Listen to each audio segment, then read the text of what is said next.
അതുപോലെ തന്നെ സ്കൂളിലേക്ക് എത്തിയത് സ്റ്റുഡൻസ് പോയ ശേഷമാണ് നമ്മൾ വീഡിയോസ് ഒക്കെ എടുക്കുന്നത്. അപ്പോൾ നമുക്ക് ഫോൺ അലൗഡ് അല്ല, അതുകൊണ്ട് തന്നെ നമ്മൾ സ്റ്റുഡൻസിന് വീഡിയോസ് ഒന്നും എടുക്കാറില്ല. അപ്പോൾ നമ്മുടെ സ്റ്റുഡൻസിന് ബേസിക് മാനേഴ്സ് ആയിട്ടുള്ള കുറച്ച് കാര്യങ്ങൾ പറഞ്ഞു കൊടുത്തത്, കൂടുതലായിട്ട് പറഞ്ഞു കൊടുത്തത് ക്ലാസ് റൂം റൂൾസ് ആണ്.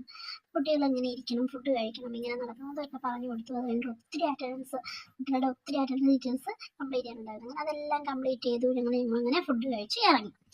കുറച്ച് അവിടെയൊക്കെ നിന്ന് സംസാരിച്ചു. നേരെ വീട്ടിലെത്തിയപ്പോഴാണ് ഒരു കാഴ്ച കണ്ടത്. പട്ടിസാറ് സൂപ്പർ കാഴ്ച കാണാനാണ് നമ്മൾ പോകുന്നത്. നമ്മുടെ വീട്ടിലേക്ക് വന്ന മയിലാണ് ഇത്. ഒത്തിരി ഉണ്ട്, ഒത്തിരി ഒത്തിരി ഒത്തിരി ഒത്തിരി മയിലുകൾ, മരക്കൊമ്പിലൊളിച്ച് കളിക്കണ മയിലുകൾ. കണ്ടാ ഓടുത്താണ്ടാ. അപ്പൊ ഞാൻ നിന്നെ ഒന്നും ചെയ്യത്തില്ല. ഞാൻ ഹംബിൾ ആൻഡ് ഓണസ്റ്റ് ലേഡി. അതെ, മൊത്തം പെമ്പിള്ളേരാ.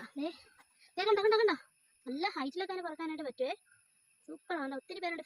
ഫുൾ ഫാമിലിയാ, full family with enjoyment with trip mood.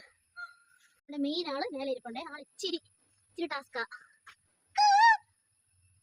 വലിയ ബോസ്. നിലത്തിറങ്ങടാ.